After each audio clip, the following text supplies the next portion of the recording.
Yo, avant de regarder la vidéo, on a créé un Discord dans lequel vous pouvez discuter avec nous et on vous invite à le rejoindre, lien en description et même à l'écran.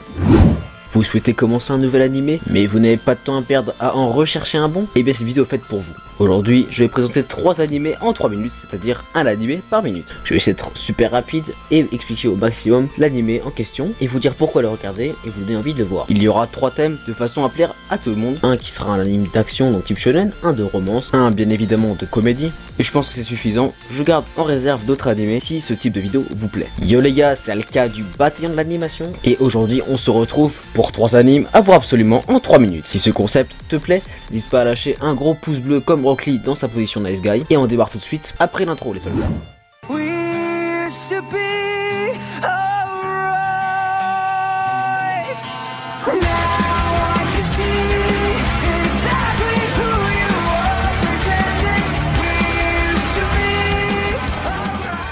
On démarre tout de suite avec l'anime d'action. Je vais vous présenter Maji. Bien qu'il soit très connu, je ne vois aucun problème à vous le présenter ici. Ça ne change rien le fait qu'il soit hyper bien. Bref, c'est parti pour les 1 minute. L'histoire se déroule dans un monde où d'étranges jeux commencent à apparaître et ces derniers s'appellent labyrinthes. Au bout de ces labyrinthes, qui s'apparentent grandement à des donjons, on y retrouve multiples épreuves et pièges afin d'obtenir un trésor. On va suivre Aladdin, le personnage principal. C'est un enfant qui paraît innocent, seulement en apparence évidemment. Ce mystérieux garçon dispose d'une flûte autour de son cou.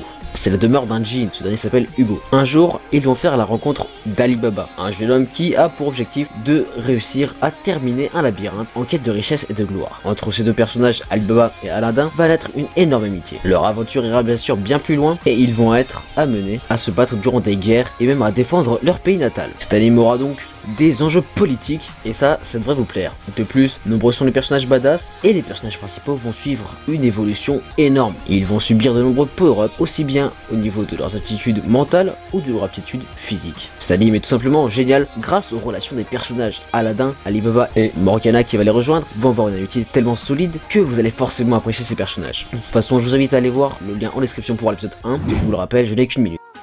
Le deuxième anime est un anime de romance. Suivre l'histoire de 6 amis d'enfance. Pour gagner du temps, je ne vais pas vous appeler leurs prénoms. Ils étaient tous membres du club des Super Busters Pacifiques et ils passaient leur journée à défendre la paix en s'amusant. Tout s'arrête quand Menma chute dans une rivière et décède. Le groupe va ensuite se séparer et chacun va mener sa vie de son propre côté. Jintan, ancien capitaine du groupe, s'est enfermé sur lui-même et ne parle plus à grand monde. Heureusement pour le scénario, tout va basculer lorsqu'il va s'apercevoir qu'il peut voir le fantôme de son ami Menma décédé avant. Il a même la faculté de discuter avec elle. Malgré le fait qu'il soit le seul à la voir, Jintan va essayer de renouer des liens avec ses anciens amis pour donner à Menma l'occasion de réaliser son rêve. Vous avez sûrement compris que, en plus d'être un anime de romance, y est mêlé du paranormal, des événements tragiques, des mystères et bien évidemment un peu de comédie. On va y voir des amis qui vont renouer des liens de leur ancien groupe. Leur façon d'agir a changé, mais leur personnalité en elle-même n'a pas changé. On peut vraiment se retrouver dans cet animé car on a tous déjà vécu ça, essayer de renouer des liens avec des personnes de notre enfance et finalement on se rend compte qu'elles ne sont plus du tout comme avant et qu'elles ont changé. Bref, cet animé est juste sublime et va vous faire pleurer comme moi à la fin du dernier épisode. Et je vous invite vraiment à le regarder, c'est une des meilleures romances et une des plus populaires que je connaisse.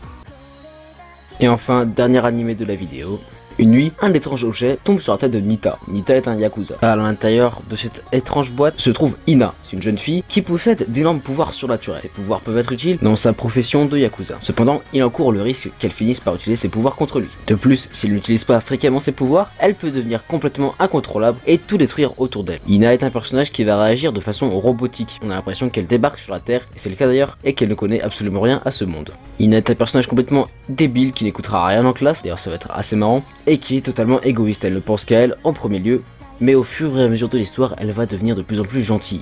Après un tel résumé, vous ne savez pas quoi penser de cet animé. Et bien je vais vous dire que cet animé est juste super drôle. Vous imitez le personnage de Saitama dans One Punch Man qui est complètement blasé, et mais vous le mettez en jeune fille. Cela vous crée une parodie encore plus parodique que One Punch Man, et en plus vous allez voir, l'anime a juste des scènes délirantes. On va découvrir la rencontre entre Ina et les parents du Yakuza, ça va être assez gênant et très drôle. On va y voir également une bataille des pierres Feshizo qui a une ampleur mais alors astronomique. Et enfin Ina qui est millionnaire va devenir pote avec une SDF et le contraste va être super drôle. Bref, cet animé c'est une vague d'humour et de blagues et bien évidemment c'est tout ça grâce au personnage de Ina et du Yakuza.